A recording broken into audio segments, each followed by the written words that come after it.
This exchange just exploded. What started as a defense of consumer protections turned into a full-blown takedown of one of Washington's most controversial agencies. Harriet Hageman didn't just disagree, she went scorched earth. Mr. Johnson. Gentlelady from Vermont is recognized. Thank you, Mr. Chair. I want to associate myself with the remarks of my colleague from Pennsylvania. I'm very concerned about the extent to which the Office of Civil Rights at the DOJ has been sidelined and underfunded. And Americans do not like what they are seeing on their TV screens. They do not like it. YouGov poll that came out in the last 48 hours showing a majority of Americans disapprove of the way that ICE is conducting itself, and they do not want this to continue. They feel like it is an attack on their civil rights, and rightly so.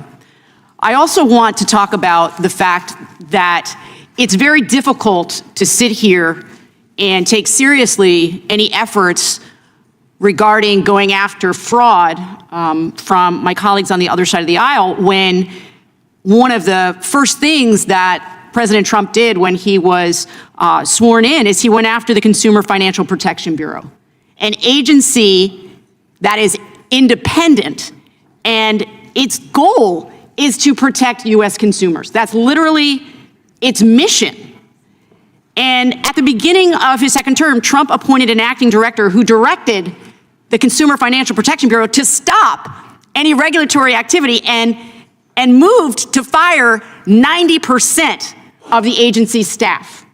The staff that was literally standing up for Americans who had been victims of fraud and had returned $21 billion back to consumers who had been ripped off. And so we have an independent agency that was doing the work of protecting Americans from fraud, and this president decided to go after pretty much the one agency that was going to bat for all of us, preventing people from ripping us off from credit card companies, ripping us off from financial institutions and banks. So I don't know.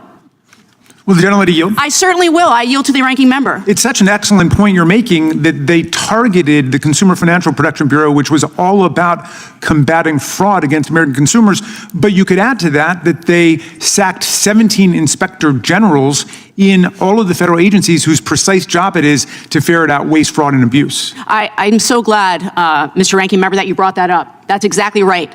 When you sideline the people, the inspectors general, whose job it is to do oversight, to ferret out fraud, and you prevent them from doing their jobs, how can we sit here and say that we're actually doing something to fight fraud? It makes no sense whatsoever. It doesn't pass the straight face test.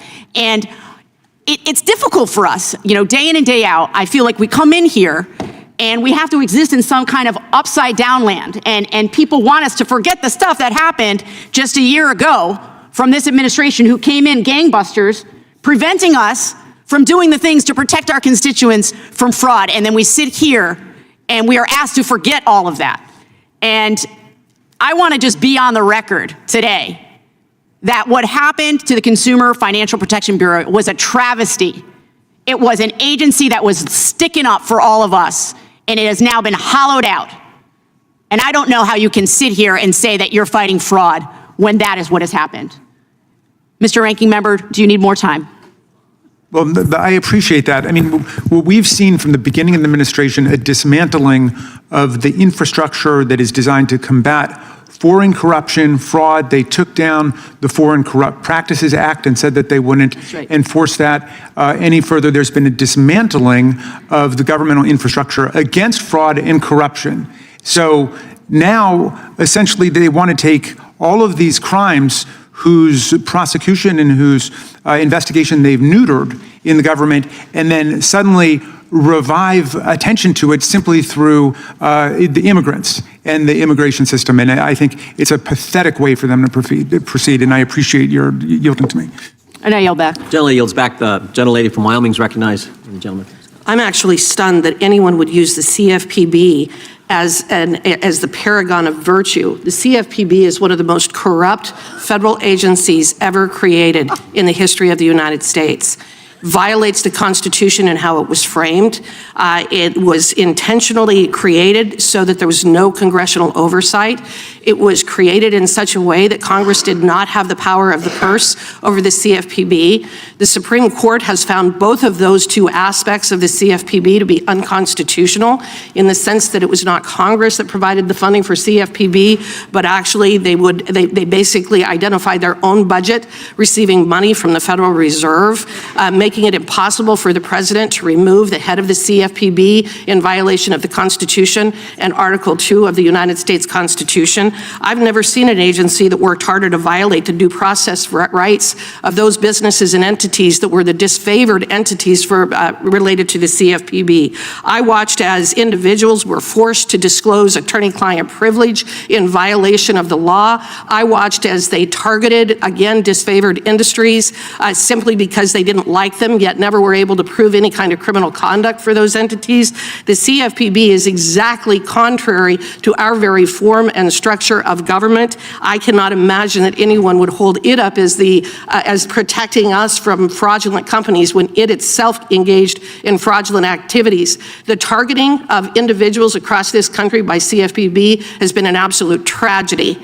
And I cannot believe anyone would claim that that is an example of a problem. What the president did in terms of addressing the CFPB was exactly what needed to be done. Thank you, and I yield back. This moment perfectly captures the growing fault line in Washington over power, accountability, and who really protects everyday Americans.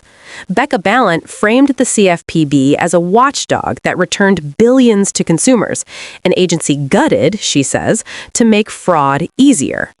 But Harriet Hageman flipped the script entirely, calling the CFPB one of the most corrupt and unconstitutional agencies ever created, accusing it of trampling due process, abusing its power, and operating outside congressional control. This wasn't a policy disagreement. It was a philosophical clash over government authority itself. One side sees the CFPB as a shield for consumers. The other sees it as an unelected bureaucracy run amok. And judging by the intensity of this exchange, this fight is far from over.